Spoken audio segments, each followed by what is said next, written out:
Did you ever consider applying for the other things, or you just want to talk about something? I was just like watching the video, the day in the life of a game producer, and Right. I happened to see the description and just the form. I didn't even read what was the form about, and just like clicked on it. Wait, so Okay. are you sure you applied for the right thing? Yeah. When I'm in the form, then I read about the form. Okay. Right. Wait, Right. I mean, like I went back and what's this about? So yeah, like Annie mentioned, it's kind of curious that you were the first one.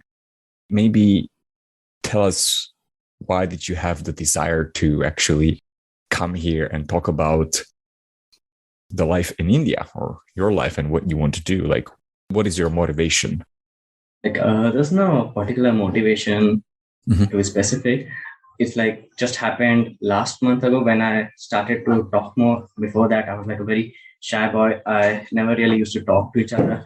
I just like happened to answer to a question my teacher asked, and my confidence level just went up 100 times. So I like started talking to friends on Discord, started like participating in events where I just used to sit there, but now I actually talk.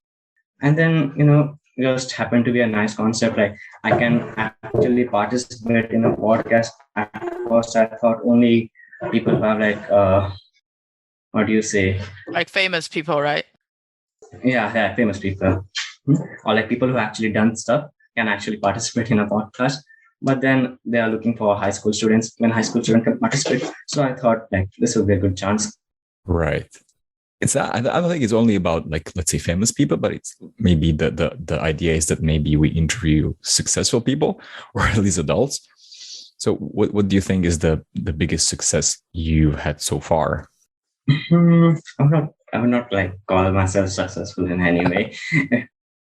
I think that overcoming, the thing that you used to be introvert and not speaking to people, I think that's a big deal. I was just gonna say what he shared was a pretty big success. Yeah. He was like, yeah, I'm very proud of that too. Yeah, I'm like, I could be your dad, and I'm still struggling with that. and like what works for me is, I was actually practicing this yesterday. What works for me is just to start. Maybe the worst thing that blocks me from actually starting to talk more is when I see other people already talk.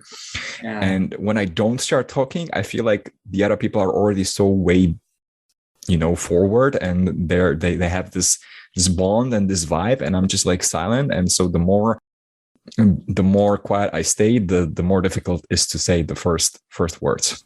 Yeah, it feels like you're not part of the group. Yes, but you're exactly. Actually there, you're sitting there. Exactly. It's like, yeah. Starting it was like the toughest part of it. Like I used to watch videos, motivational videos, how to overcome anxiety, how to talk to other people, but actually starting it was like really difficult. They make it sound easy, like Yes. You just have to go there, you just have to talk. That's all it. Yes.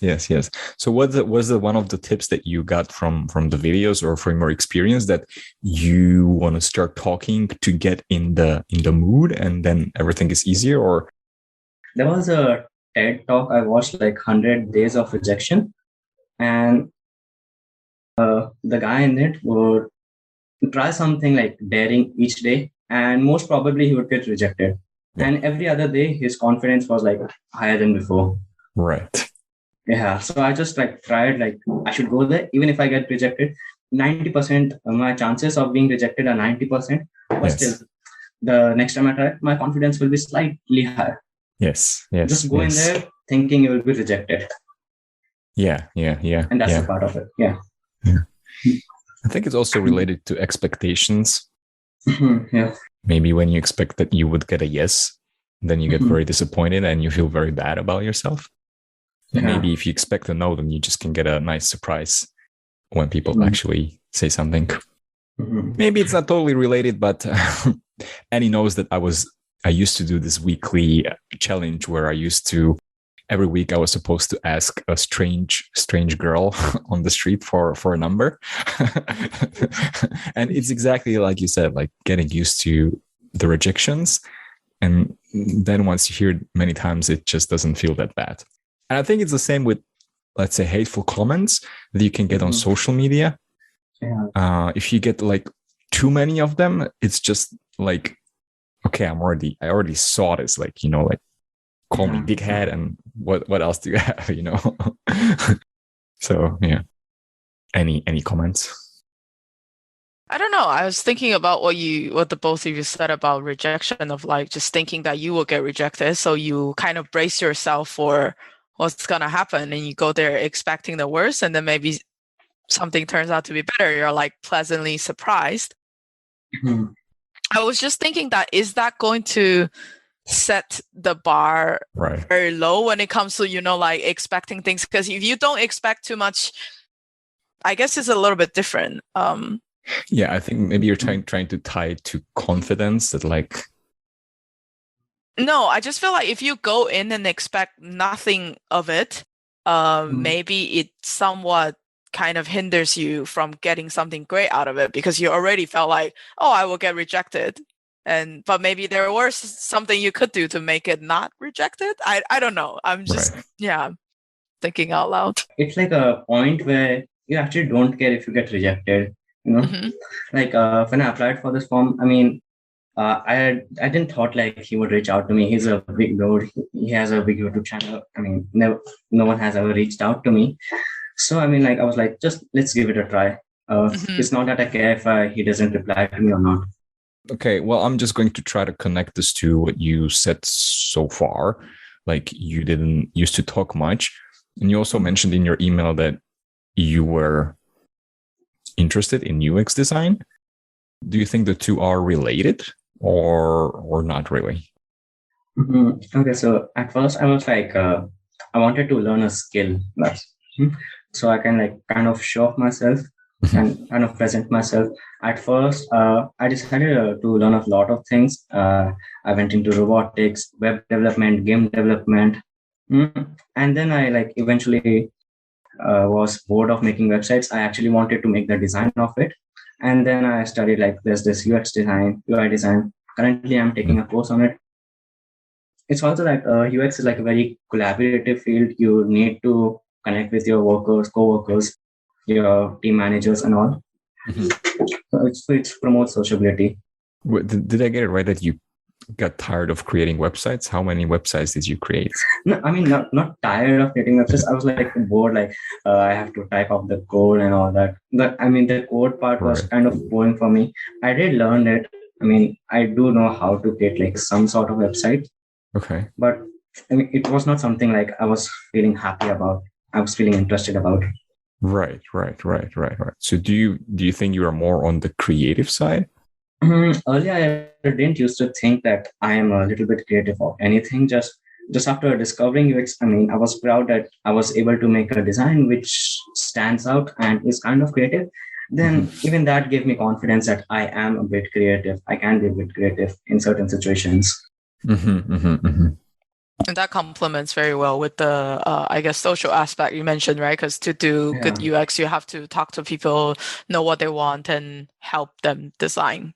Yeah. But what I wanted to ask is, when it comes to UX, so where exactly are you learning this? You mentioned the courses. Is it something like on YouTube, or do you have paid courses? Coursera? Yes. Yeah, so there's a Google course. It's a professional certificate. I mean, I was able to get the financial aid by typing them an email, because as of right now, I can't afford it. But I'm like halfway there, and it's going good. And also, I have a bunch of peers in some Discord groups, and we talk to each other. I learn a lot from them. That's how I'm bit going. And some stuff I learn from YouTube blogs and the. But what is interesting to me is that you're just 15, right? Yeah. So to me, you're doing the stuff that a lot of the adults are not even doing. I would say. So where do you think the motivation comes from at such an early age? At first, there was like, it's just a hunch, I just want to do something. It was like an overnight hunch. It was like a day before, I'm playing games all day, watching anime, watching YouTube, all that. And the night I slept, I was like, I want to do something productive tomorrow. I want to do something more. And then I stumble across this. I need to learn some skills. I can learn some skills, UX design, web development. That's all. But at first, it was a very weak motivation. I was like just doing it because of the hunch. After that, I mean, I realized my goals. I mean, I have for the man I want to be at the age of 25 or the age of 30. It would be much better if I like would start the things early. I mean, like I'm very inspired by people like the Elon Musk, the big entrepreneurs who say I started coding at 15. Yeah. Okay. I hear you. So do you think like you're missing out on your teenage years, or do you think it's an okay sacrifice, or do you see it as a sacrifice that you don't, I don't know, hang out so much with friends or don't spend so much time watching weird stuff? Okay, so at first I felt like I was sacrificing literally everything. I was not socializing with anything, not playing games. I was like, even if I had very much interest in games, anime and stuff, I would just reject them for work, I'm doing my course now. But right now, I mean, I'm trying to give that value to, I mean, starting to understand there's a work-life balance. So I at 15. Nice. So like I started playing basketball. I play games with my friends on the weekends. Yeah. The reason why I ask this is because like me and Annie were having these discussions quite a lot ourselves. You know, we were trying to figure out like what is the right thing to do it sometimes, because maybe just like you started first, it's like when you get that hunch, you just want to go all in and forget about everything else. And then you get to a point where you just, I don't know, either hate it or you feel like burned out. You don't have any motivation. Yeah, I feel that's pretty burned out. Right. Burned out at 15. Burned out is the problem people. Sometimes I very feel like I'm growing too fast. I'll be an old man at age 20. I'm curious, how did you first discover that you feel like maybe you're burned out from this new hobby or skill initially that you started to do? Okay, so there was this thing, I want to finish my course, but it's like my hands, my mind is telling me not to do it, just have some rest and all. But I'm just pushing it to like do the course, have some more. Yeah, I was like pretty, what do you say, egoistical, something. I'm very forceful of myself. Right. So it just became harder and harder, I guess, to keep on learning to the next chapter, right? Yeah, then you need to have to take a week or two break, and then you feel like nice. You start socializing. You start like having a normal life. Do you consider right now your life to be normal for a teenager in India, or do you think you're special? No, I would consider myself pretty normal. I mean, really? like other teens, they're like much focused in school studies. I mean, I'm more focused in like the core studies and all. Right. So like we almost do like pretty much the same task. We hang out with friends in the evening. We do work in the morning. But like there's a few parts like they would like play games all night, which when I would sleep. So there's like a bit of differences, but before I was not able to relate to any of my team friends, but now I'm in a position where I can relate. We can hang out. We do understand the same joke, so I would like consider myself normal around them. But if they're busy with school, doesn't mean that school is easier for you, so that you have the time to do the co-studies or however you called it, like the extra stuff, or how do you cope with all these things? I just don't like school in general, like the school stuff. Just remove it from the equation. So like there's online classes when most of the times when the teacher's teaching, I would just do my stuff in the back end where teacher can't see me. Yeah, maybe give us an idea of how the high school system works in India, especially now. because when I was thinking about this interview, I was thinking that it's Thursday and it's like your morning. Like, 9 shouldn't a.m. you be studying or something? No, I have a holiday today. Thank God. You have Luckily, I what? have Sorry? it's a holiday today. A holiday. Okay. Yeah. We picked a good day. But in general, maybe tell us how the school system works. Did it change because of the whole COVID thing? Yeah, the COVID changed it all, everything. Earlier, the school timings used to be from 7 a.m. I used to get up at 6 a.m. to catch the bus at 7 a.m. and then reach the school at 8 a.m. And then I would come home at around 3. But in the online school, due to COVID, our school timings never really exceed up to 4 hours. It starts at 8 a.m. and it finishes to 12 a.m. something. And even that, like, we don't have to turn on cameras and all. So teacher won't even notice like if we are paying attention or not. In the real school, in the real school, like teacher had the eyes on everyone, but now people have the like freedom to decide if they want to study or not in class. Right. Even if they miss class, teachers don't care much. So do you just get some exams that you need to pass, or? Yeah, we are having exams. For the exams, I would just like cram up the day or week before. Yeah. Okay. Yeah. Okay. Yeah. Wow. Yeah, I mean, I'm having exams like the 30th of this month. Right. Yeah. That's what I used to do at the university. Like we only studied 1 week before the exams, and then during the whole semester we were mostly playing games. I have to say I wasn't so motivated like you until the point where I actually got my full-time job when I was 20, I think. So then I was working while I was still studying, but yeah, the reason why I could do that was because I wasn't so obsessed with schools and school and trying to always be there for the lectures and take notes and learn everything. I just did the bare minimum to pass the test, because honestly I just didn't like many of the subjects that I had. Same. Even like in high school, you don't get the choice to choose your own subjects. Yeah. In the university you can decide where you want to major or something, but in high school you have the fixed subjects. So do you have plans about the university? Like, do you actually want to study it? Or because to me it's like if you start finishing studying the Google certification probably is like I think like that's going to have more value, and especially if you finish it and you're also going to somehow get some work experience before you even hit 18.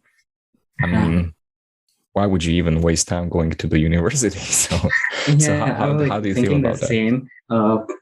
The university might not help in like boosting my career, because like I'm already would be having work experience by then. But university would be like actually want to have that college life everyone has, the university life, and like the best part of university for me would be like connecting with people, with similar-minded people. Yeah.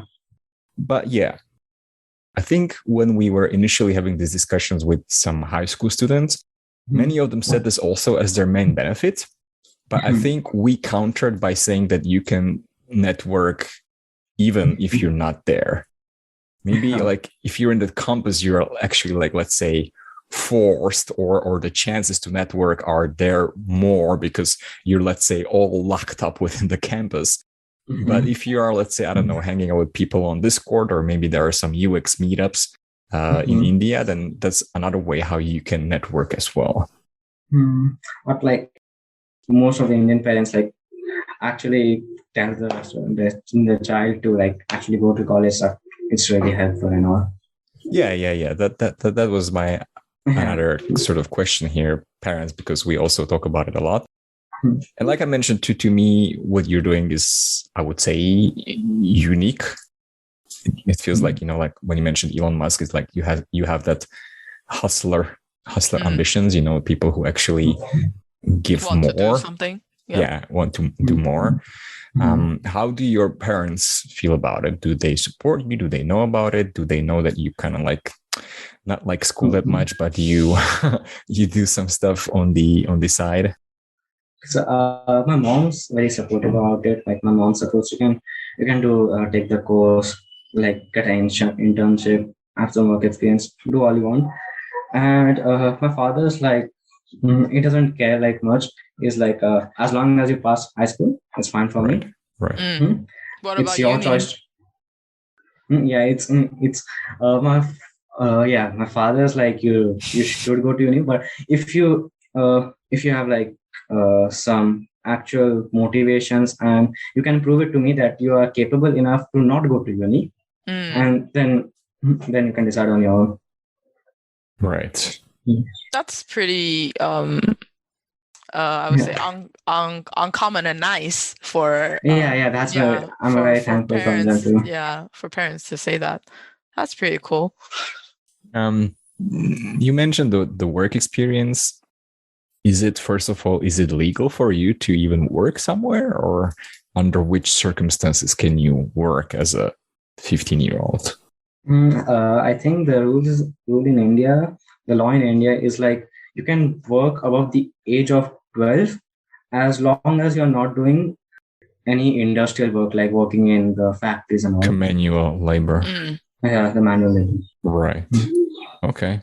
So are you already looking for a job, or do you already have some work experience? Not yet. I mean, I'm planning on finishing my course this year and then maybe look for an UX design internship next year, starting from next year. I don't know what exactly do you consider UX. Maybe tell me more about that. Like if it's only, let's say, like app or software, or if you also are interested in doing UX on the website, like on the front end, on the marketing side. Okay, so I can explain you, right? First of all, the web design, the app design, the beautiful stuff is like just a part of UX, many people say. Yeah. Right. The UX in whole contains research, ideation, like there's a lot of process, like you need to do research and then you actually come up with an idea. People draw some sketches about the idea, then they finally make it, and then they do some testing. Right. Okay. So you don't care what it is about, like UX, like if it's software or website or I don't know. No, it's like the web, the software, the web design, the app design. A good UXer would be able to do all of them. Do you think it's like your end goal to stay with UX, or do you think it's just a phase in your life because you're so young and you want to, I don't know, explore more? So I would say it would be like a phase in my life. My end goal would be like I have two options. I have like two visions of me in the age of like around 30. One, I would be a retired man. Okay. Great. I would like go traveling or something. Right. Second, I would be still a very hard worker. I would have my own company, working like working 12-hour shifts a day, trying to solve a world problem, something. Okay.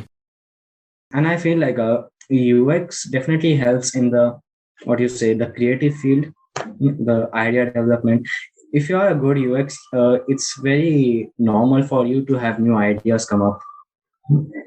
You do have ideas come up. So even if I think of founding my own company, it would be like a very plus point if the founder himself knows a bit of UX. Right. So, UX, like in definition, helps with the product development. So whatever product you will be developing, right, UX would be a major factor in it. Mm-hmm. Interesting. Yeah. Which part is interesting? That part about being retired at 30, or I think to me they're both related, because I think if you want to retire at the age of 30, it probably means you either joined a startup and you got a nice fat check when they sold or when they went to IPO, or you actually build a company yourself, and that's why you can sort of retire. But what I wanted to say is that there's this, I don't know if it's like a story or that's told. It's like there's, I don't know, like some fisherman at some village, very poor, and he's just, I don't know, drinking some whiskey or something like that. And then there comes a millionaire or billionaire, and he's like, billionaire is saying that, I used to work so hard. I built a company, I built more companies and so on. And so now I can finally retire and come here and sit on a beach. And then the fisherman, who is very poor, that's basically his life, So what I wanted to say that if you want to retire so that then you can travel, you can already technically travel while you're working, like you don't have to wait and have millions on your bank account. Yeah. Even if I think of being retired, I mean, I wouldn't be happy like without working any day. Right. Ideally, would like to work for like 4 hours a day max. Yeah. So even if I'm not working for money, I'm just working for the experience of working, for the pleasure of working. Right. Yeah. I think that's something that I had also as well. And I think a lot of people have it, that they want to just, I don't know, reach that point where. Yeah. Yeah, but not retire in that sense that they stop working, but they want to get to a point where they feel like secure enough financially, so that then they can do something that they really want without caring much about how much money I'm getting for the work, which is technically possible. But again, I think it's that mindset where you are chasing and suffering for a long time just to get to a certain point. Well, I think you should figure out a way how you can do what you ultimately want to do, and figure out how you can actually earn money by doing what you want right now. Yeah. And another thing is, like when you mentioned like Elon Musk or these people, I don't think they want to retire, Yeah. It's really just like you have it in yourself that you want to actually be doing something. And because they actually do it and they're that well at doing it, then the money eventually kind of comes. Yeah. But at that point, like if you have, I don't know, 100 million or 300 million, it doesn't matter at some point. Basically, a problem you want to defeat for the rest of your life. For like Elon, it may be taking the whole world to Mars. Everyone has a problem, and you basically work your entire life to solve the problem. Yes. It's like dedication. Yeah, dedication. Commitment to it. Yeah. All right. Good. I already asked you before, like, how do you juggle these things? So did you do any research on time management? Because I think like doing school, doing side thing, and then still having time to meet with your friends and socialize, I think it requires some sort of time management and being maybe disciplined. I'm very proud of my time management. I would say even if I cramp up the day before night, I'd still get above average marks than most people. It's hard to describe the time management, but I would just say of a lot of productive YouTube videos on time management, and the Pomodoro technique maybe, and it's just the dedication, how much like focused you are when you're working. Right. It's like my usual day would be like from 8 to 12 I would finish my school. From 12 to 12:30 I would like take a break, and at around 1 I would start with my course, and I would like do that until 6 maybe. And then around 6:37 I go hang out with my friends, come home at 9, have my dinner and all, and sleep at 10:30. So I still would say I'm having plenty of time for all of that. Yeah, that's pretty good. That's like what you mentioned before, that you would eventually want to work for hours. So now technically, if you consider school your work, then you're technically already doing it. Yeah. But what do you like about Pomodoro? And do you really stick to it, like the 25-5 and then longer breaks? Or I do that 50-10, 50 minutes work, 10 minutes rest. But it's but I feel like the 25 minutes, and the first 25 minutes is just me wasting my time on thinking what to do. Right. So or you can frame it better, organization. Yeah. Organization. And for the 50 minutes, I think actually get some work done, and they take 10 minutes rest. But I would say I'm never accurately with the Pomodoro technique. For 10 minutes, I would like take 15 minutes rest, and for 15 minutes, I would like work for an hour maybe. I don't have an active timer. I just look at the clock for reference. Do you do anything about well-being, like besides hanging out with your friends, which is, I guess, maybe a mental well-being, but like, do you do something physical? Basketball. Yeah, basketball. Right. I mean, not now, but earlier I used to play basketball in the morning alone, just like shooting the basketball. I feel good. Which city are you actually in right now? Where do you live in India? It's a city called Pune. You must have heard of Mumbai. Uh-huh. It's like pretty close to Mumbai. Okay. Do you consider it a developed city or? Yeah, it's a very developed city and slightly overpopulated too. Oh, okay. Right. So where I was going with this, one thing that I would be interested in, I'm not sure if you can answer this because you said that you think you are normal. I don't think you are normal.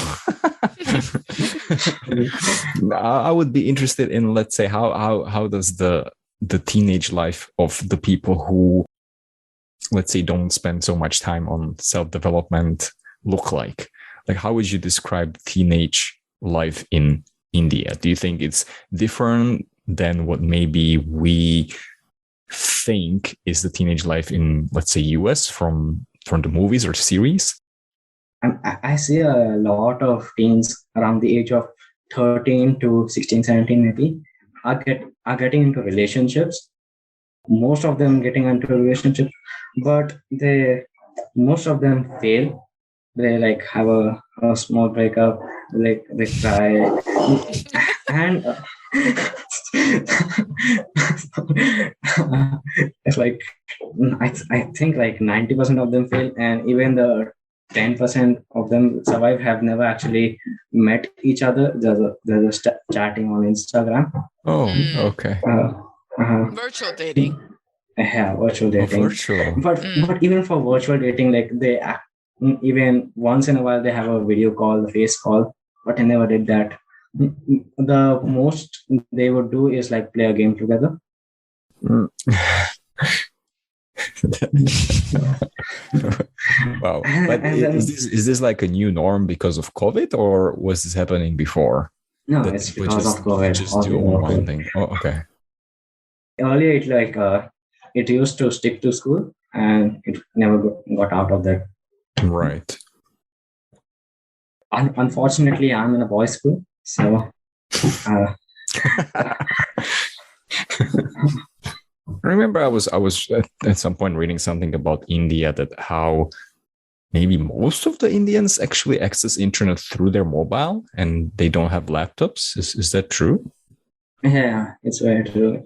I got my first laptop last year. Oh, okay. December last year. I mean, I never really used a PC before, and earlier there were like only 2 people who would have access to a computer, and they would be the OG CSGO players, the college students, and the other would be people who work at a call center or something, or an IT. Like normal students didn't have much access to computer back then, but there's like recently a bump. There's a new company in India called Jio. It started in 2016, which had a really good campaign, and they provided free internet to everyone for like a whole year, free internet access to home. And then after that, they started marketing the Wi-Fi's, and eventually the prices of all the laptops and phones dropped. So everyone had the internet access, and majority got a laptop or a computer too. Because I was about to ask, like, if no one had access to a laptop, then how does online learning work? I'm still think majority of the people do the online classes from their phone. From the phone? Yeah, the majority. Even the households which have access to the laptop, the other family members would be using it during the online classes. Maybe it would be the father who has a work from home, or a college senior brother, senior sister. Right. Even I got my laptop in the name of online classes, but in the name of online. Well, you are learning a lot with like the coding and stuff. So yeah, you have a better ROI. Yeah. Definitely. Going back to what we were discussing before, I just had this thought. When you were talking about like having your own company, and you mentioned the importance of UX, which I'm not going to doubt, but I think a lot of the entrepreneurship also, what is important is like having that business mindset. Yeah, the business mindset. How do you feel since right now you're, let's say, developing your creative side? How do you think you are doing with the business and maybe the numbers, the math, maybe? I'm still learning about the business side. As of right now, I am learning about personal finances and stuff. About what finances? Personal finances. Personal finances. Okay. Yeah. So I started investing my mom's money. Yeah. Did you buy crypto or? Yes, crypto. Yeah. I mean, I did invest slightly, a very small particle amount into Bitcoin and all. Right. Just so if it ever booms up, I will make a small chunk. Right. Okay. Makes sense. I learned a lot about the stock market. Yeah, I was even learning about Forex, but didn't really like Forex. When I'm learning about personal finances, right now I am still learning about crypto. There's this whole NFT space coming up, the small tokens. I'm seeing tokens boom up 10,000% in a single week. Right. But that is still technically not related to business, right? It's more like investing. But I mean, like the economics around the company that you would eventually want to do. Yeah. So what I'm thinking of, like, if I get a UX internship, I would really like to work at a small startup, maybe. So I can like actually learn from the startup how the seniors of my founders actually taking the side of the marketing, sales, the product development in general. And so I'm hoping that I could learn plenty from that startup world. That's a good idea. But you mentioned Elon Musk. Do you have some role models in India? Because I know there are a lot of successful companies like Flipkart, right? Yeah, Flipkart. As an example. Like why is it Elon Musk? It's not hardcore Elon Musk. I just like that dude. Yeah, because everybody knows him, right? Yeah, knows him. I'm like just happen to see a lot of YouTube recommendations on him. Right. Other than that, I mean, I'm still not very into the business side of the world. I mean, there are not many people I know about, but I just know the top names of like Jeff Bezos, Bill Gates, and all. In India, I mean, there are companies which I look up to. Like there's the food delivery app called Swiggy. There's like a competitor of Uber in India called Ola. There are like very like innovative ideas coming up in India in the last 2 years due to, I would say there's like a digital boom in India due to COVID. Yes. So there's like a development of an IT sector in India, somewhere in Bangalore. Really? Yeah. Isn't it mostly New Delhi? That's like the IT hub? No, it's like shifting to the Bangalore side. Really? Even I heard of that last year. Even I was surprised too. Like even when I'm chatting with like some Indians UXers, and I would say most of them come from Bangalore. The other parts of India are like still not into the IT sector. They're in the agriculture sector, the industrial sector. Even my father, like, he is in the industrial sector. Mm-hmm. What do you think about, let's say, the global US companies outsourcing their development into India and not paying, let's say, global salaries, but paying local salaries? Kind of that's holding India a bit back, because for them the biggest opportunity is to work from the US. To having receive work from the US, it's like that's the biggest opportunity for them. They're like, definitely there's a lot of opportunities here. I mean, even if you just focus on the Indians, having a product mainly for Indians, there's like a big potential. I mean, there are billionaires just from, what do you say, marketing Indian products to Indians only. Yeah. Mm-hmm. But do you think like the companies that are in US should be paying more, or they should still keep the salaries and the rates within the local market? For Indians, even if the US give the local salary, for them it's like plenty. Still more, right? Yeah, it's still very much. It's still more. They're able to manage their households. They do small like investments and all. They manage to manage the work. But for other people who are actually getting salaries in the global rates, are having much more. They have plenty of money to have another investments or fund their own ideas into a startup or anything. Maybe retire by 30. That's what we got to. What is the average salary? Maybe for the IT positions, or maybe for UX, since that's what you're interested. Did you do your research, like how much you would expect maybe if you're starting out as a junior? The Indian salary would be like 30,000, 40,000 US dollars. But even for Indian, that's like a lot. The household expenses would never actually exceed over $1,000. So still, it's like even if you have a like very luxurious lifestyle, your household expense would never exceed $1,500 at max for a year, right? $1,500 a month. A month. Would you ever want to go live outside of India? For work or for travel? For, I guess, work. For work and life experience. I would love to like hang out in US for like a year or two and other countries, but it's like actually very profitable if you like stay in India but work from the US, because you are getting the US salary and you are paying the Indian expenses. Right. The dream. Yep.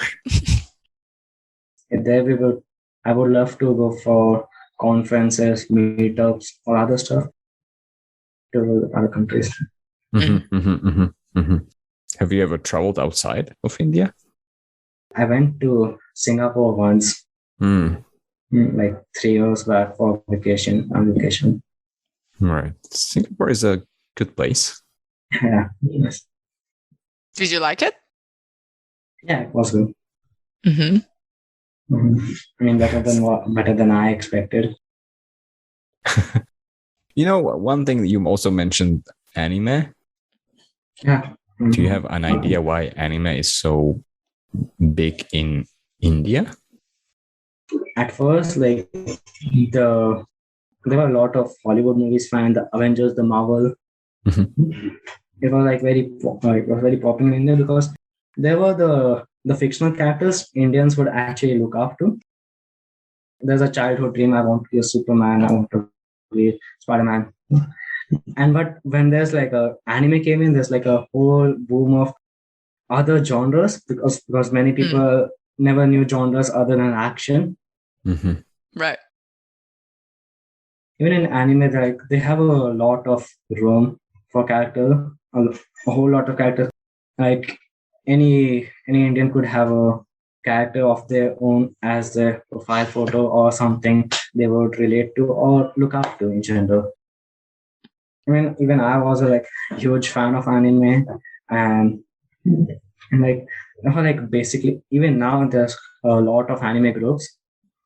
People like would chat about anime, have theories. I'm even seeing fights about anime because someone didn't agree to their opinion.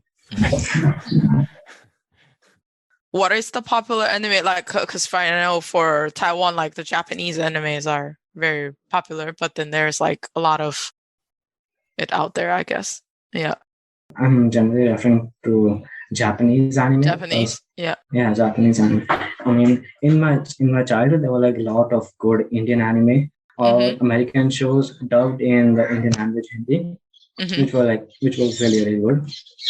And but even now, like the Japanese anime, even them watching in subtitles, most Indians don't have access to Japanese anime because they like yeah, for them like the most sort of entertainment they could get would be in a movie theater or in the TV. And Japanese anime doesn't air in the Indian TV. Yeah. So like only like a few handful of majority, mostly teens, know about, and the young 20s know about the Japanese anime, and they are a huge fan of it. I see. Even like you have might seen like there are like very so many creators in looking after Japanese the anime characters, and they like do very creative works of art, maybe a very good painting or like fan arts and stuff. Yeah, fan arts and stuff. Yeah. So it's like, I guess a lot of it is related to relatability and also representation that they can see themselves in these stories. For them, the character is living their dream life. Right. He's like he's very overpowered. Everyone looks up to him. Yeah. And for them, just watching the anime is like fulfilling their dreams. I see. Wow. Yeah. I mean, even I was in a very big, what do you say, hole of watching anime. I would like watch 6 hours of anime daily. So the 6 hour went from anime to coding directly, because you're from 1 to 6 and 7, right? So it's 6 hours. Yeah. My earlier day would be like watching anime all day and having discussions about anime all night. Yeah, I have, let's say, final questions. What do you guys do when you go hang out? Sometimes we would play basketball together, but not every time. And other times, like we would just walk around, like have some topics like, have you seen this new Instagram trend popping up? Or like they would like talk about anime, and I'm happy that I can still relate to them. I can still talk to them. Earlier, I would like not get any of them. Why are they even talking about anime? Just talk about work and all that stuff. But now I participate in the conversations.